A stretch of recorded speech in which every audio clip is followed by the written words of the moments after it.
Bai, klima larrialdia benetakoa da. Ikusi duzu ezta? Bai. Jeltzaleak eta Euskal Herria Bildukoak ados jarri direla. Hori gauza berria dugu.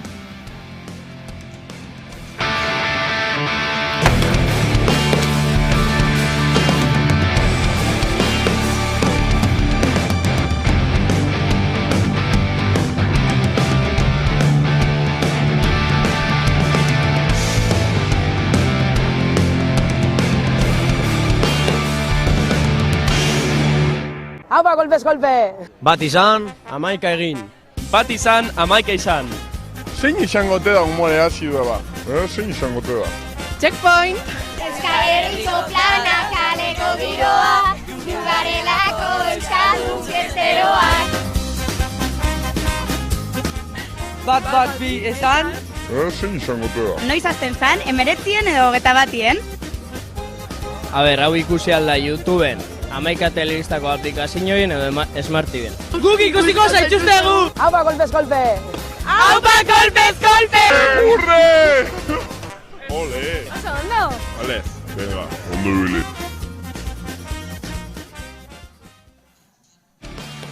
Albistegirik ez duzuela ikusi? Lasai, kolpez kolpen labur azalduko dizuegu aktualitatea zertan datzan. Bazenekiten klima larrialdia oso larria dela, hain larria, hain larria. Talde politikoak ados jartzeko bidea ere badakarrela, egoera benetan latza dela iragarri dezakegu. Ez badakizue, munduaren akabera gertu ondaitekeela. Laua dela diotenen aldetik ez, bestela. Akabera benetakoa izan daitekeela, eta bide horretan energia berriztagarriek jokoan gero eta pixu gehiago dutela. Ur falta ere omen dugu. Aizue, orain honetan, eolikoak eta eolikoekin zer? Aizue, zer dio Euskal Herria Bilduk badakizuen nortzu diren, bai parlamentuan Urkulluren aurrean jartzen diren horiek, hemen ikusezakegu, zer dion Mikel Otero, Euskal Herria Bilduko, esan dezagun, aktivista, ekologistak.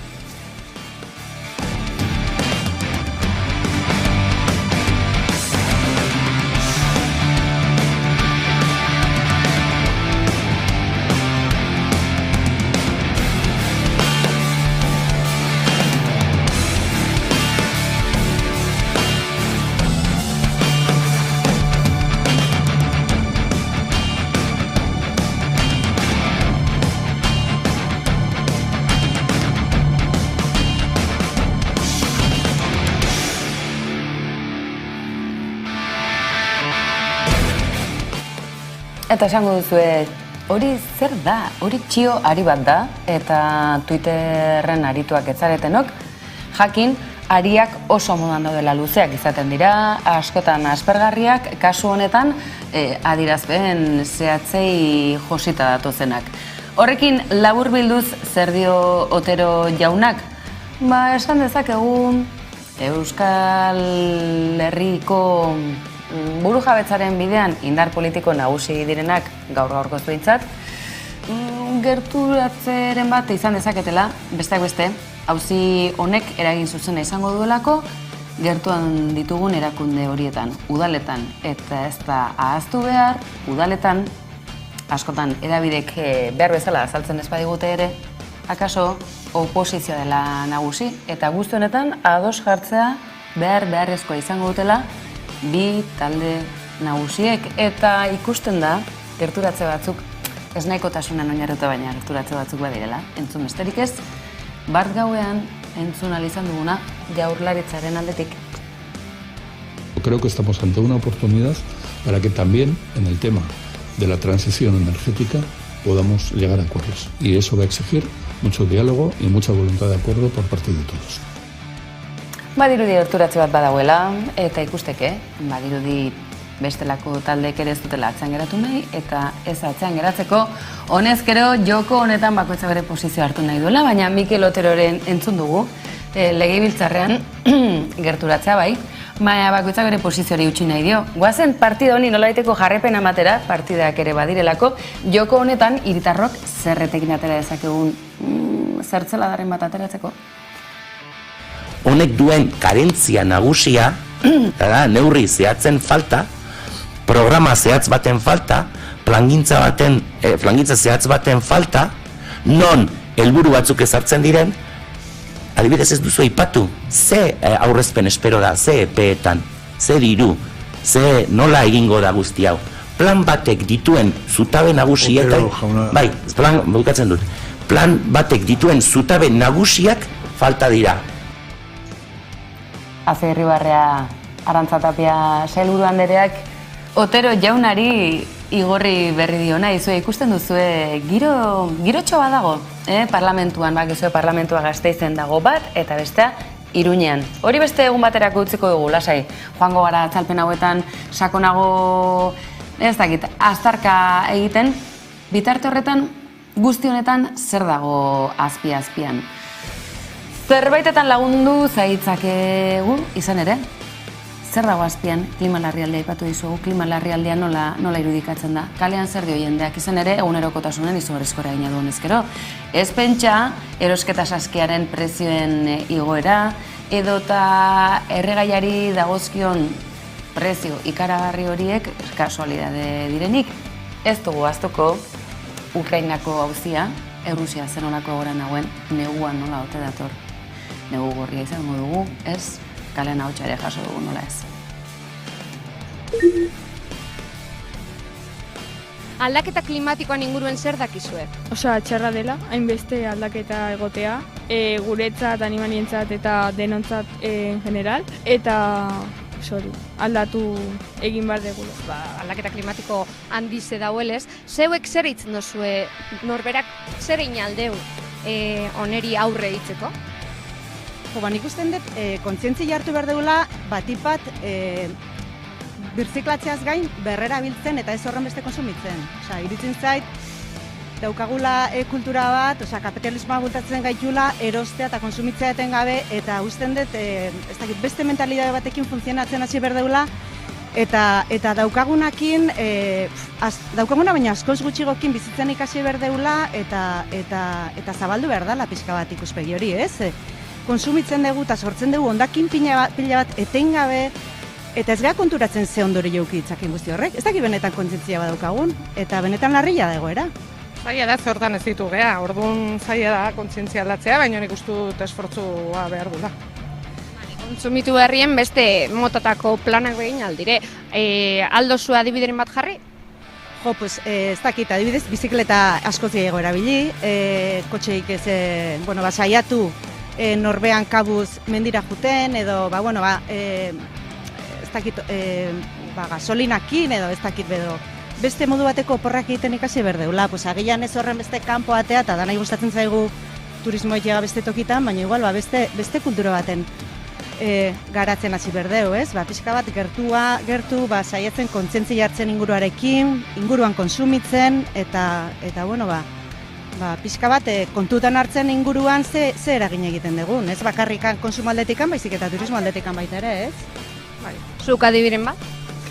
Ni pixka bat, irian gaudenez, joko nuke gehiago, naturgunetara, ez? Bertan ditugu hemen behintzat, Ulia, Urgul, Euskal Herria mi adibide ditugu naturan kontaktua egoteko, eta nik uste dut hori egultzatu behar dugula.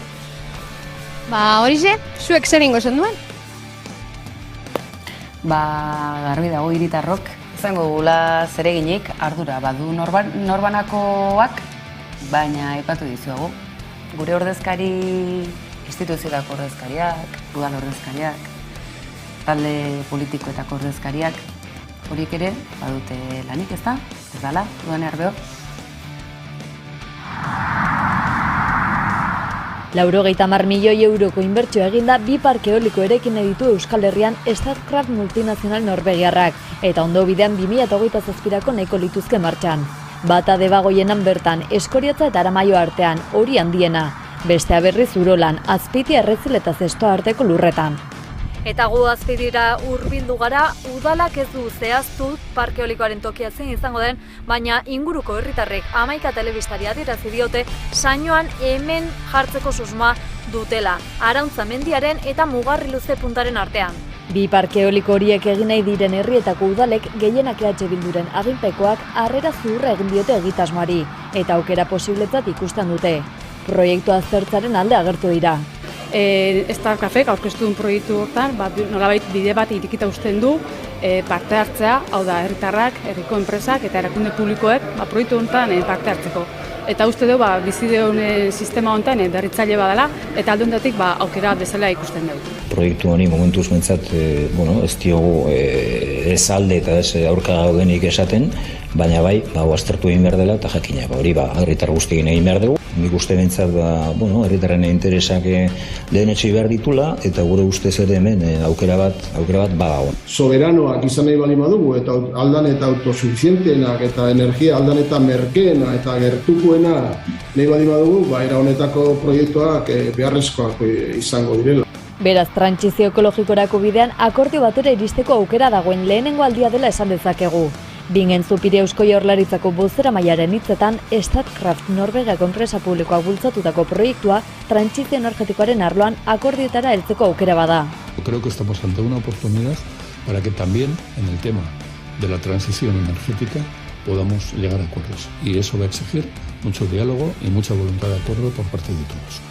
Garaizaiak datozela diote agintariek krisi energetiko aurretik eta testuinguru honetan energia berriztagarrien beharra eta garaira egokitu beharra dugula azpimarratu dute alderdiek.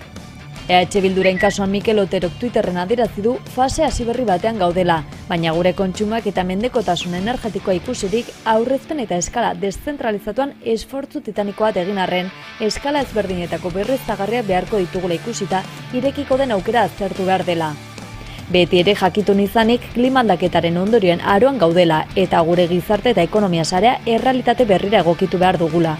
Zentzu horretan EAJko Euskadi buru batzarrak sare sozialetan zabaldutako agire batean eskatu du EH Bilduren jarrera politikoaren aldaketatza jo duena egitasmo honetara soilik ez mugatzea. Horren aurrean Radio Euskadik Arnaldo Otegiri eginiko elkarrizketan zehaztu du EAJ dela bere jarrera aldatu duen bakarra. Adierazi EAJak nuklearraren alde egin zuela, gasaren alde gero eta berriztagarrien alde orain. Gaineratu du Starcraften kasuan ezberdina dela, enpresa ehuneko publikoa dela kode etiko oso argiarekin eta prezio eskuragarriekin.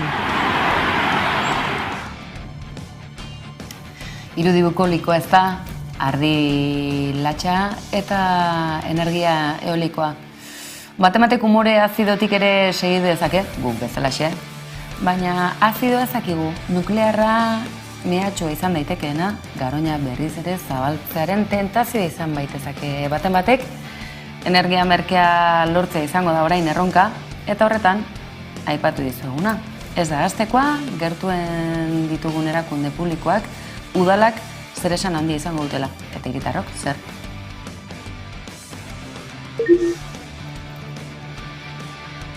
Gaurkoan, Donostiko kaleetara gerturatu gara, galdetzeko aldaketa klimatikoan inguruen. Aprobetxatuz, dekogun eguraldi desente honegaz. Nagari dozue oingo udan aldaketari? Egualdiari dago gilonez. Bai. Bai, nabarmena izan da. Udara honetan ikaragarrizko beruen du.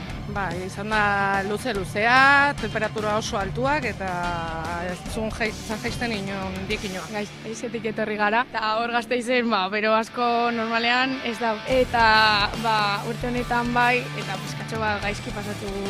Gutxi gora bera, zenbat bero bolada uste dozu euki deuzela uda honek? Bukatu da? Osea, hasi izan ezkioztiku da, nik usten dut ekaina zeritekan temperaturak oso altuak izan diala eta ez dakit momentu batean akaso jetxi da pixka bat, baina Donostian ikaragarria izan da. Nik ez dut inoiz ezagutu horren besteko beroikan. Bai, ala. Gutxi gora bera, ez? Eta zeietan egon diren? Udan, ez dakit. Bat izan da, kainen da besti ustaien. Zuek bero bolada horreko beto eruteko zer egin dozue? Bakarrik ondartzara jun edo beste plan batzuk bai egin dozue? Etxin gelditzu edo danalakoa, bero larrei espazitako dinot, A ber, eske egiten dut berdina beti, baina joan ondartzara eta pantanora eta horrela. Eta izoskiak hartzea. Bai, hori da. Ondartzara edo piztinetara jun eta, irlara ere. Gabarroira jun, urazpilan sartu eta etxean gelditu. Etxean, guardi partean etxean sartu eta holako. Bai, inoiz baino gehiago. Lehortea Donostian eta Lehortea Araban. Errioxan bereziki, baina mahastizainek euren erronkari heldu diote.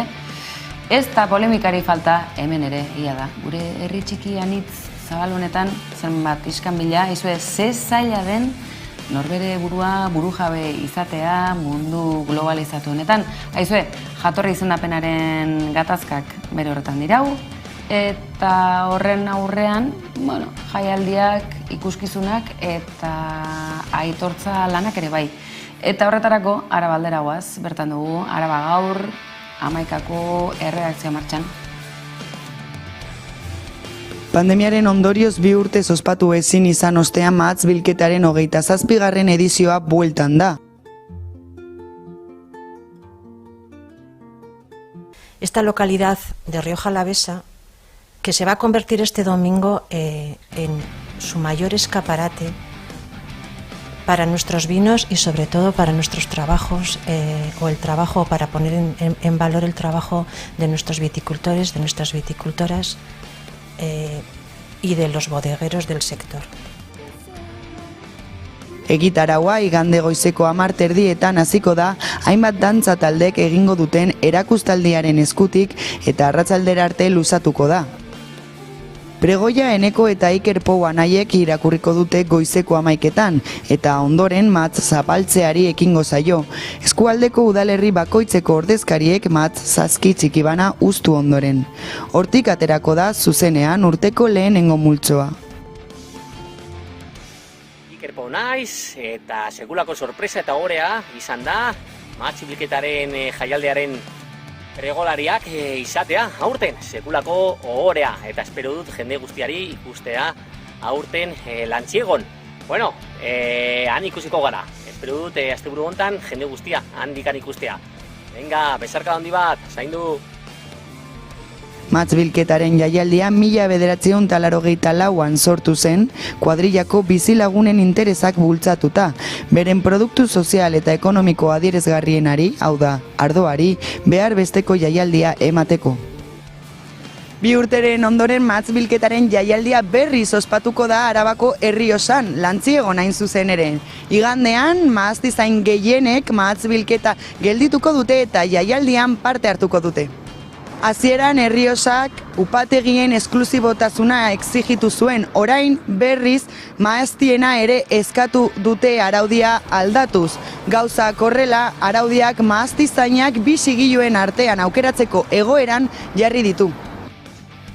Eta aizue, gatazkarik edo aldarrekapenik etzegu falta.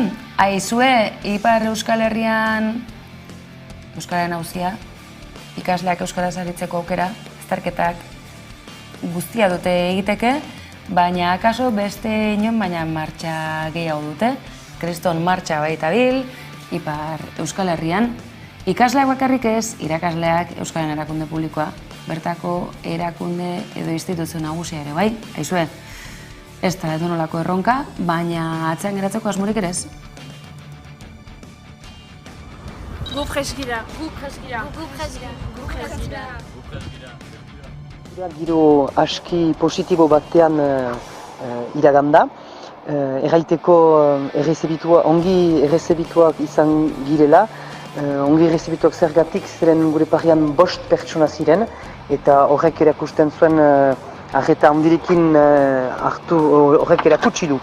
Arreta handirekin hartu dutela gure hitzordu hori eta gure eskakizunak entzun dituztela. Bigarrenik murgiltzearentzat erakutsi dute interesa guk garatzen dugun politikari buruz eta bururatzeko azterketeri buruz, argumentazio guzia eman duguna brebetaren pasatzeko, zientzia azterketa pasatzeko brebetan euskaraz ontzat hartu dute, errandaukute gure argumentazioa susena zela eta entzuten zutela. Gero ez dute erantzunik eman, errandaukutena da ministroarekin behar zutela hori dena ikusi, esplikatu guk erranginuena eta ministroak bigarren demoraldi batean trenkatuko zura.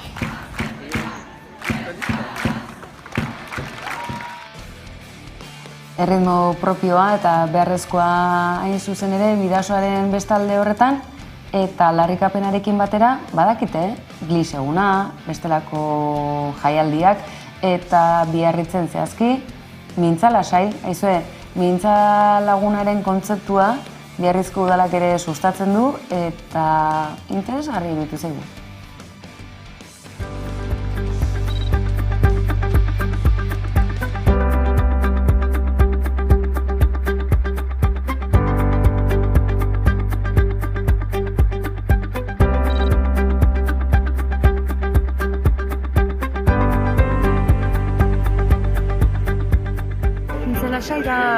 Guk bizitzen dugu edo gure asmo xumea da arnaz gune txiki bat proposatzea Euskarari.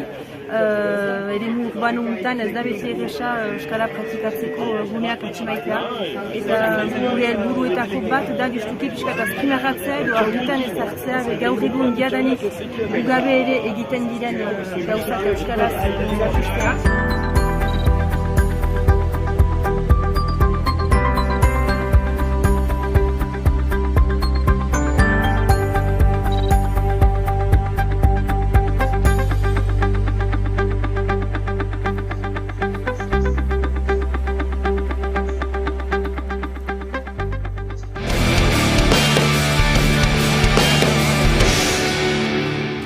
Euskara, pantailak, zinemaldia, horri buruz aritu gara, aste honetan, egunotan, eta aurrerantzean ere ez gara nekatuko horri buruz aritzen, zen nolako garrantzi duen Euskaraz ekoitzi, zinema, entretenimendua, fikzioa, gehiago beharko genuke, gehiago nahi du, bitarte horretan, baina Nafarroaldean badakizu zer izan den albiste?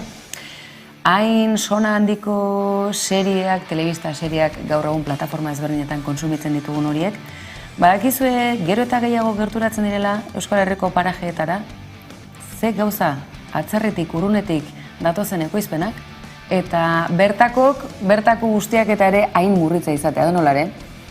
Iruditu zegu oliteko irudi hauek bereskuragarriak bazirela, eta Nafarroa gaur erredakzio lantaldetik hauxe ekarri dutena. Minutu batean nola ikusi, laster Netflixen olite hiri berri zergatik ikus daitekeen hain argiki. I can be a leader who ruled not just for the Lord, but for all citizens. Whether you wear the crown or not, you have the power to change things. You should see me in a crown. There's something strange happening. I think I can help you. Christian is a non-starter for a lot of people.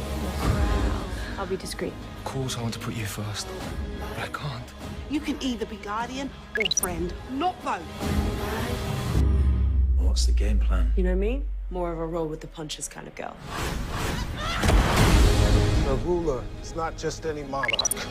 Leadership requires sacrifice for the greater good. I need to fight. We need to fight. They must be willing to give everything they have. We deserve a better future.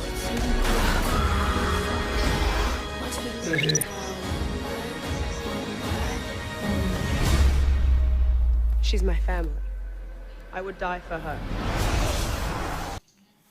Bitxia ez da, gainera, laster izango dira, jardunaldiak agerraldiaren martxan da, eta agerraldiaren ingurumari horretan, herri berrin, usuen, inguru horietan, Tafallaldean, zenolako iruri ikusgarriak, hori bai, Ameriketako estatuetan ikusteko aukera izango dute, eta Euskal Herrian pixka bat itxaron beharko dugu dakizue globalizazioaren kontuak, eta bar. Hala eta guztiz ere, egunotan beste irudi ikusgarri bat izan duguna, Altsasu aldetik etorri zeguna, eta ez da Ciudadanosekoa joan direla hauteskunde kanpaina ekitaldi bat egitera, edo Guardia Zibilaren kontrol bat ez, Altsasun festetan murgildu direla, hauek merezia zuten, atzenolako urteak pasa dituzten, Sakanako hiriburua festan murgildu da, eta zenolako irudi ederrak heldu zaizkigun bertatik bertara.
Hori beraz ikusi duzu, Altsasun, belaunaldi ezberdinak musika eta festan murgildu zaizkigula, eta guk bestelako gai helduz, honezkero azken txanpari helduko diogu. Izan ere, zer izango ote dugu, badakizue, Hamaika Telebistako saiorik ia ikusena musika zuzenean dugula, Koldo Otamendi bueltan dela, denboraldi berria martxa betean musika zuzenean zuekin, eta gainera, gaur, talde berezi batekin, denboraldiari hasteko, nola ez, zer kontatzen diguzu. Koldo Otamendi jauna. Haupa, gaurko musika zuzenean telebista saioan, Bolbora talde izango dugu protagonista. Hauxe izango da denboraldiko lehenengo kapitulua, eta oraingoen ere musika ekartzen dugu, Euskal Herrian sortutako musika. Kasu honetan, Arellano izan gara, Nafarroan, Lizarraldean, eta esan bezala Bolbora taldearekin egin dugu hitzordua. Duela markada bat inguru talde sortu zen taldea, hor Lizarraldeko hainbat musika taldetan ibilitako musikariekin, eta dagoeneko 3. diskoa plazaratu dute. Bizizioa izena du disko berri honek, eta taldearen azken kantuak bildu dituzte 10 kantuz osaturiko lanean. Diskoa autoekoizpen bidez ikusten du argia, eta taldeak bera grabatzen du Arellanoko bere entxeu lokalean, hau da, Lur Sistema Estudioetan. Esan daiteke musikalki talde beroa dela Bolbora taldea, musikalki lehen pausoak reggae, ska eta rock eremuetan eman zituzten, baina denborarekin aipatu behar da taldeak garapen bat izan duela, eta azken kantuetan eta azken diskoetan nabaria dela erritmo latinoen sartzea taldearen musikan, ez? Musikari batzuk aldatu dira, instrumentu berriak batu dituzte taldera, eta bide horretan ere musika egiteko beste bide batzuk topatu dituzte, eta horietako asko nabaritzen dira disko berri honetan. Esan bezala, bizizioa izena darama eta taldearen biziera islatu nahi izan dute disko berri honetan. Reggaea mantentzen da, eskarri giroak mantentzen dira, rock zertzeladak ere hor daude, baina badira bestelako erritmoak ere, kumbiantzeko bat sortu dute, salsa giro txiki batzuk ere badira, erritmo dantzagarriagoak, eta bai ere, agian zuzeneko emanaldietako horren beroak, horren dantzagarriak ez diren erritmo batzuk ere landu dituzte, baina era berean oso erakargarriak estudioko lan baterako, ez? Esan bezala, Bolbora, Arellanotik, Lizarraldetik, Nafarroatik, gaur musika zuzenean telebista saioan ikusteko aukera izango duzue, eta beste bin ere erakusten Euskal Herriko musika estena anitza eta aberatsa dela. Entzun duzue, ez galdu, musika zuzenean bueltan da, eta martxa betean gainera, eta bakizue, denboraldi honetan izango duzuela, Kojo jauna, astero gurekin gu bezalaxe, astelenetik igandera, baina gauetako saio berezi horrekin ere izango dituzuelako astero. Eta ez ahaztu, nahi eran jarretu gaitzakezuela, hamaika.eus webunean sartuta, edota sare sozialetako plataforma ezberdinak baliatuta. Horixe beraz, gaurko guztia, eskerrik asko, berriz ere, hor bestalan izateagatik, badakizue, hemen izango duzuela, denboraldi berri honetan, kolpez kolpe, egunero.